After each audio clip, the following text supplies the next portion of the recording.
이런 법무부 장관은 없었다고 할 만큼 검찰총장을 패싱하고 무시하고 자기 마음대로 인사를 했습니다. 무엇보다 4차례에 걸친 인사 가운데 윤석열 검찰총장과 친하다고 생각되는 측근들은 모두 내쳤습니다. 유괴시키고 좌천시키고 심지어 윤석열 총장의 최측근으로 평가받는 한동훈 검사장, 조국 전 장관 일가를 수사 지휘했던 한동훈 검사장은 3번이나 좌천시키고 감찰까지 하고 있다고 합니다. 이렇게 노골적으로 검찰 인사를 마음대로 한 법무부 장관이 있었을까 싶습니다. 원래 그린북이라고 해서 검찰의 인사 고과정이 있는 그런 기준을 참고로 해서 인사를 하는데 법무부 장관 추미애는 그런 거는 안중이 없는 모양입니다. 뿐만 아니라 과거에 법무부 장관과 검찰총장 간에 지켜왔던 관행도 깼습니다. 김대중 정권이든 노무현 정권이든 이명박 정권이든 박근혜 정권이든 법무부 장관은 검찰총장과 협의를 했습니다. 그런데 지금 법무부 장관 추미애는 윤석열 검찰총장을 부하로 생각하는 것 같습니다. 뿐만 아니라 어떻게 하면 골탕을 먹일까 생각하는 것은 아닌가 싶습니다. 윤석열 검찰총장이 지난 22일 국정감사장에서 노골적으로 핍박하는 추미애의 속성에 대해서 거침없이 말했습니다.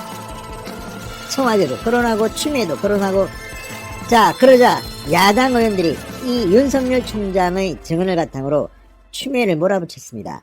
추미애 장관 버럭 윤석열한테 뭐 알아봐 물어봐 이렇게 고성을 지르기로 했다고 합니다. 그만큼 추미애 장관 인사 이야기에는 할 말이 없는 것 같습니다. 오늘 국정감사장에서 김도읍 의원에게 혼쭐이 났습니다. 진성호의 융단 폭격 시작합니다. 추미애 법무부 장관을 융단 폭격합니다. 방송에 앞서 아직 진성호 방송에 구독자가 아니신 분들은 붉은색 구독 버튼 눌러주십시오. 더 좋은 방송으로 보답하겠습니다. 추미애 장관이 인간이라면 이 인사에 대해서만큼은 지금 진실을 말해야 될 것 같습니다. 어떻게 이런 식으로 인사를 합니까? 검찰 조직을 망가뜨리기로 작정을 한 것 같습니다. 자, 김도읍 국민의힘 의원이 이 국회 법사위 종합감사에서 추미애에게 물었습니다. 1월 초 추미애 장관이 대검청사에 도착하자마자 윤석열 검찰총장에게 전화를 걸어 검사장 인사를 보내라고 했다더라. 그렇게 한 적이 있느냐 이렇게 물었습니다. 그러자 추미애 장관은 인사에 대해서 의견을 내라고 했다고 말했습니다. 김도읍 의원이 다시 묻습니다. 인사안을 보내라는 것은 인사에 대한 의견을 내라는 것과는 다르다. 그러니까 인사안을 검찰이 내라고 했다는 겁니다. 과거에는 법무부 검찰부에서 만들었습니다. 그런데 추미애는 이런 과거의 관행은 완전히 깡그리 무시하고 검찰총장 윤석열에게 인사안을 보내라고 했다는 겁니다. 자, 김 의원은 말합니다. 인사안을 보내라고 한 적이 있나? 다시 물었습니다. 추미애 장관 또 얼버무립니다. 인사에 대한 의견을 달라고 한 적이 있다. 자, 이 말은 뭐냐면 윤석열 총장이 지난 국정감사에서 했던 발언에 대해서 완전하게 부인을 못하고 있는 겁니다. 추상적인 단어로 인사에 대한 의견을 달라고 한 적이 있다. 이건 다릅니다. 의견 달라고 한 것과 인사안을 완본을 내라고 하는 건 다릅니다. 그런데 이런 만행을 저지른 겁니다. 자, 김도읍 의원이 다시 묻습니다. 추미애 장관이 윤 총장에게 본인은 재청권자이고 인사권자가 대통령이기 때문에 인사안이 청와대에 있을 것이다. 청와대에 연락해서 받아보시고 거기에 의견을 달아서 보내달라고 얘기한 적이 있나? 이렇게 다시 물었습니다. 이 발언은 윤석열 총장이 지난 20일 한 말입니다. 그러자 추미애 장관은 또 뒤로 물러납니다.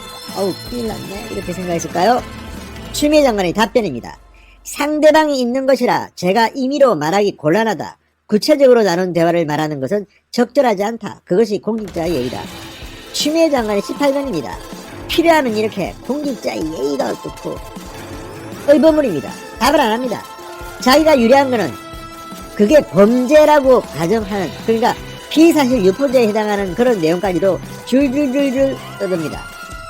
그리고 추미애 장관의 입에서 공직자 예라는 말이 나온다는 것도 넌센스 아닙니까? 그동안 해왔던 그 발언들, 심지어 김종인 위원장은 인성 문제를 걸어냈고 원희룡 부사는 품격 문제를 걸어냈습니다.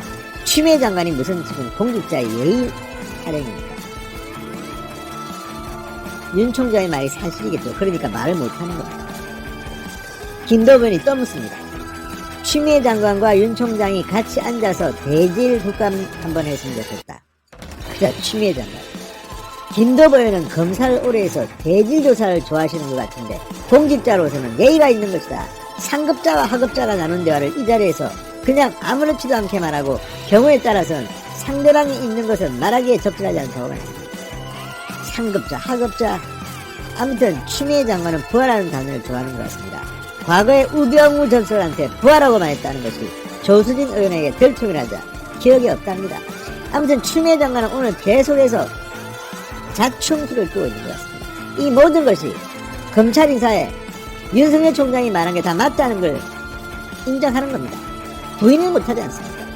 적절하지 않다. 예의에 어긋난다. 추상적인 답변. 그만큼 인사에는 할 말이 없습니다. 추미애 장관과 같은 그런 인사들. 아니 호남 출신만 검찰 빅4에 앉히는 적은 있었습니까? 없었습니다. 아니 검사하는 사람 중에서 호남 출신 중에 잘한 분도 있겠지만 100% 호남 출신만 검찰 빅4에 앉히는 이런 말도 안 되는 인사 최소한의 지역 안배를 합니다. 지금 호남 분들이 과거에는 인사에서 불이익을 받았다고 하는데 지금은 과도한 거 아닙니까? 이런 걸 하는 문재인 정권의 속성이 뭐겠습니까? 그냥 말 잘 듣는다고 이렇게 생각하는 겁니까? 이건 호남에 대한 예우도 아닙니다. 아무튼 추미애 장관의 인사는 기가 막힙니다. 이런 식으로 막갑하식 인사를 해놓고 지금 폰이 들어야 되는데 오늘 야당이 폰을 좀 제대로 못 내준 것 같기도 합니다. 자, 김도보연. 그러면 윤 총장의 발언 내용이 사실이라고 보면 되는가? 그러자 추미애 장관 이제 화가 좀 났습니다. 그건 윤 총장과 해결하라. 제가 드릴 수 있는 말은 여기까지. 도망갔습니다. 자, 윤석열 총장 22기 국감에서 이렇게 말했습니다. 추미애 장관이 윤 총장에게 인사 의견을 물었지만 명을 거역하고 제출하지 않았다고 한 데 대해 추미애 장관이 전화를 해서 인사 초안을 짜라고 했다. 전례가 없는 일이다. 윤 총장은 추 장관이 검사장 인사 초안을 짜라고 해서 아니 장관님 검찰부에서 기본 아니라도 주셔야 하지 않겠나라고 했더니 본인은 재청권자고 인사권자가 대통령이라서 인사안이 청와대에 있을 거다. 청와대에 연락해서 받아보시고 의견 달아서 주세요 라고 말했다. 청와대에서 이 말을 듣고 펄쩍 뛰었다. 이게 윤석열의 말입니다. 추미애 장관 참으로 기가 막힙니다. 그러면 사실이 아니면 사실이 아니라고 하면 되는 거 아닙니까? 윤 총장은 또 말합니다. 다음날 추미애 장관께서 제게 법무부로 들어오라고 하셨다. 인사는 이미 다 짜져 있었다. 보여주는 게